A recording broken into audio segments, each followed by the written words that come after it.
예, 반갑습니다. 송영곤 변호사입니다. 식사들은 하셨어요? 예. 제가 이 강의 오늘 시작하기 전에, 지난주 일요일 날 설명에서 했던 얘기를 약간 중복되더라도, 몇 마디를 좀 시작하고 강의를 시작하겠습니다. 세 가지 정도를 이야기하겠습니다.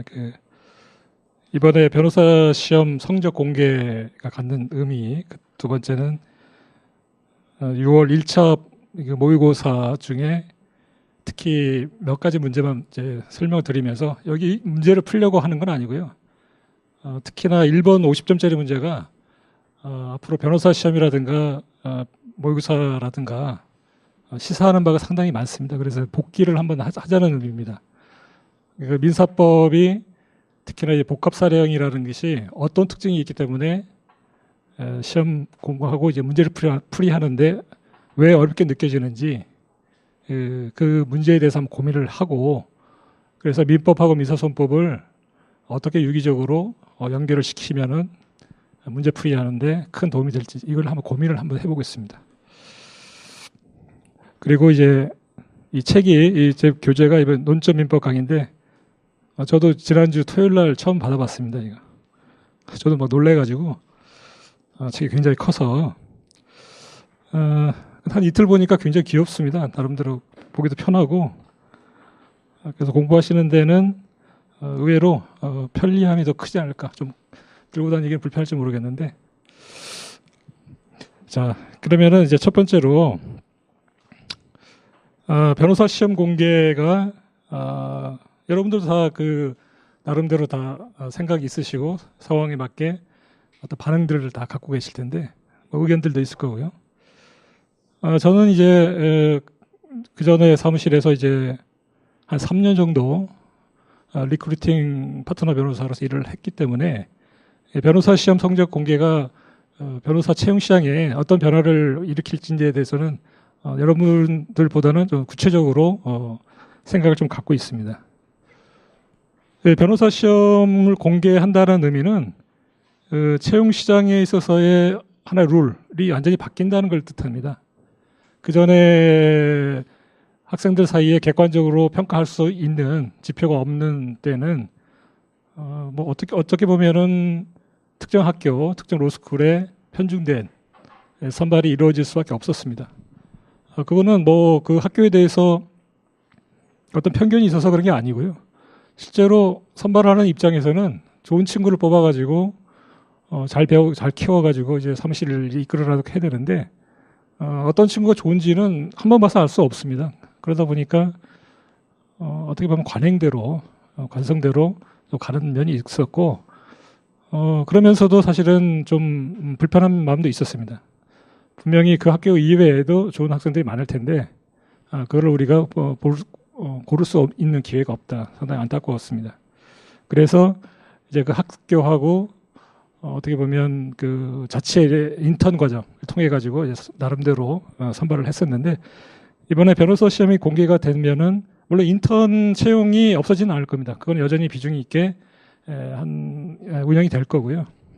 다만 그 전에는 인턴만 해서 통해서 이제 대형 로펌 같은 경우에는 뽑던 것이 아마 이제 내년부터는 변호사 시험 공개되고 나서의 선발 시장도 열릴 거라고 저는 생각이 듭니다.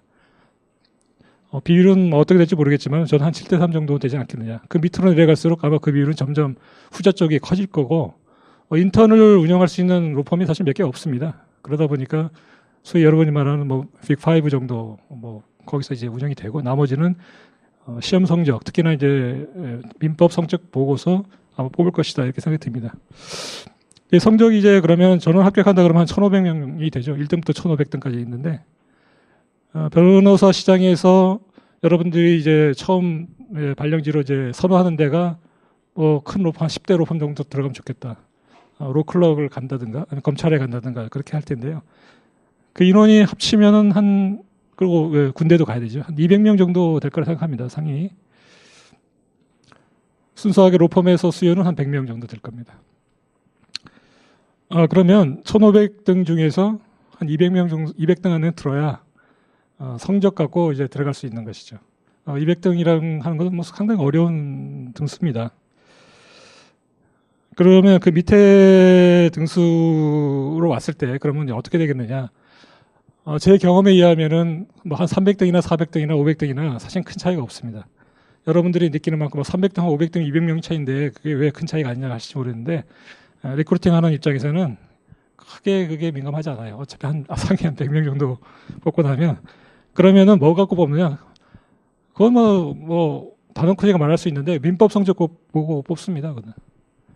다른 과목도 이제 굉장히 다 중요한 과목들이지만 여러분들이 이제 변호사 시험 끝나고 변호사 합격하고 나서는 그 중요도가 여러분들이 공부하는 만큼 그렇게 사실은 크지 않고 몇몇 과목들은 여러분들이 변호사 생활을 하면서 아마 책 한 번 안 만져볼 수도 있습니다.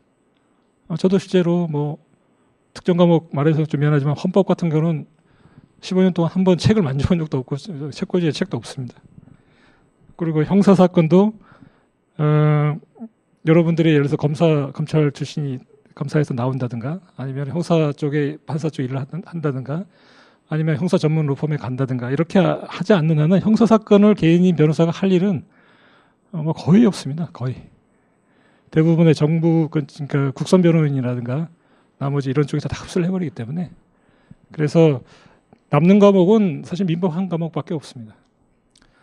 그리고 변호사 시작을 할 때 여러분들이 이제 다양한 분야로 이제 나가서 이제 특화 시킬 텐데 그 베이스는 여전히 민법입니다. 민법을 못해서 다른 데 잘할 수 있다. 이거는 굉장히 어려운 문제고요. 그래서 민법이 단지 그 시험만 어려운 게 아니라 여러분이 앞으로 변호사 생활을 하는데 이제 칼자루를 쥐고 있는 과목입니다. 그러면은 선택은 두 가지입니다.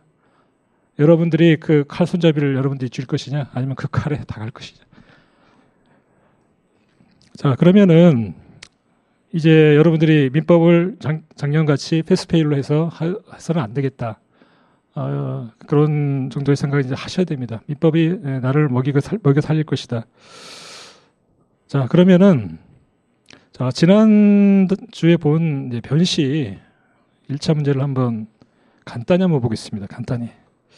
이거는 내년에 변호사 시험 보는데 상당히 많은 그 어떻게 보면 시사점을 주고 있다고 저는 생각을 하는데요. 혹시 그 프린트물 전부 받아보셨나요? 첫 번째. 그 반쪽짜리 하나 제가 보내드린 게 있는데 한 장짜리. 제가 요약을 해서 드린 이유에 대해서는 다시 한번 설명을 드리겠습니다.